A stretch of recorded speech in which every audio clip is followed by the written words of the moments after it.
guys, ConnorTsunami here, and today I'm going to talk about summer in Japan. Now, I'm not sure if you guys can tell, but I'm actually sweating right now, like, kind of badly, because it's really hot in Japan. In Japan, the temperature gets up to temperatures comparable to Australia in summer, which is anywhere between, depending on where you live, 40 to 48 degrees, I believe. There was actually one point last year, possibly, at some place in Japan, was it Kyoto, I think, where the temperature got up to, I think, 48 degrees, I heard, last year. So yes, it gets incredibly hot and incredibly humid. The humidity level in Japan rises ridiculously high, and while I don't know the percentage exactly, it's more humid than Australia. Yes, Japan is actually possibly worse than Australia to be in as far as the heat goes. So there's a little bit of comparability for you guys out there. However, not all of summer is bad. We've got a bunch of great things, like we've got summer vacation. Now, depending on what kind of school you're going to will change the length of your summer vacation. At my school this year, we've only got 3 weeks of it. However, at my high school last year,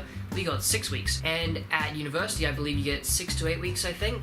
I believe it's one of those two numbers, but you get quite a bit of summer vacation here. We also get a bunch of rad things like festivals and fireworks. Festivals are matsuris, and we've also got hanabi. So we have a bunch of fun things that you can do in summer, and only in summer. Summer is also the herald for all of the amazing summer exclusive foods in Japan that you can buy everywhere, like konbinis.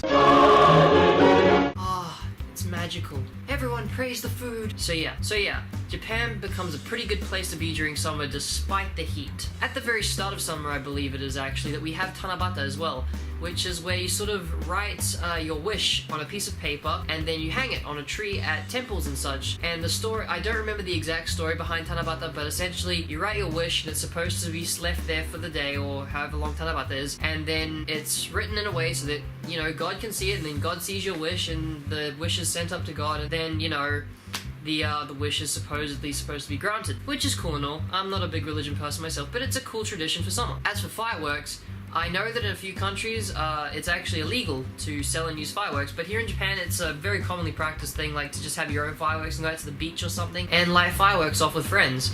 However, at matsuris and such, they have a ton of huge fireworks being set off everywhere, and it's great. I mean, personally, I'm not like a super big fan of them because they're really noisy and, you know, explosive, but I don't know, I guess they're pretty fun for people who like to have celebrations during summer, so I suppose that's one other thing you've got here as well. Now, as I mentioned before, the beach becomes a very big thing in Japan here in summer because of the heat. The heat becomes very hard for people to stand here in Japan, and summer is like one of the few times in the year that you will ever actually swim in Japan. I mean, people here in Japan, they don't own personal pools most of the time because, you know, space and stuff, but at the very least, like, you go to a public pool, it's crowded as all hell, but if you go to a beach, then you've got a bit more space. So a lot of people opt to go to the beach during summer vacation as well. They can go with their families, they can go with their friends, they can have a barbecue, which is another big thing in Japan, and they can just go do a lot of fun stuff at the beach. One tradition, actually, that I remember Japan has with summer, I don't think I've seen anyone doing it regularly lately in the last couple of years, but I'm pretty sure it still happens, is that people actually like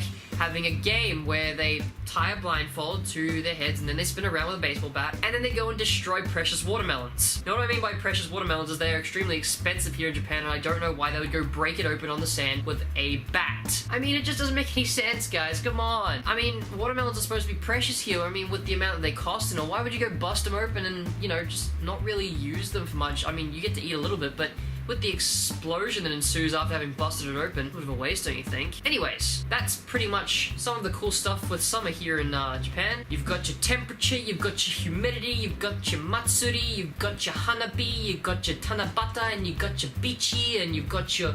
Oh wait, actually no, I should probably say that in English. You've got your beaches, you've got your watermelons, you got tons of stuff that is essentially Nihon exclusive. Well, okay, I say Nihon exclusive, but it's more Nihon exclusive culture-wise. Anyways, summer is a great time to be in Japan, and I know it's a bit late this year to be saying this, but if anyone feels like going on a trip next year to Japan for summer is the best time to do it because everything is going on in summer, because everyone's now got their summer vacation, people are taking time off work so they can go out and do fun stuff during summer, and it's pretty much when everyone has their big break from work and school, and it's the big party of the year. So, if you're gonna come for a trip to Japan, this sort of time of year is the best time to do it in my opinion. Okay guys, that's all I have for you today. I know today was pretty short, but there wasn't all that much I could really cover with summer, to be honest, in more than a few words. I mean, truth be told, It's kind of a simple thing to sort of explain, but seeing is believing here. You kind of got to get out and see the stuff that's out there, and over the next couple of weeks, while summer's still going on in full swing, even through August, it's still summer here, I'll be trying to bring you guys a couple of videos of some of the stuff that happens in summer here.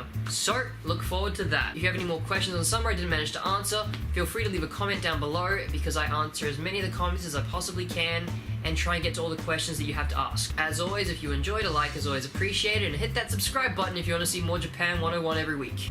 But that's all I have for you today, guys. So, for now, this is ConnorTsunami, signing off.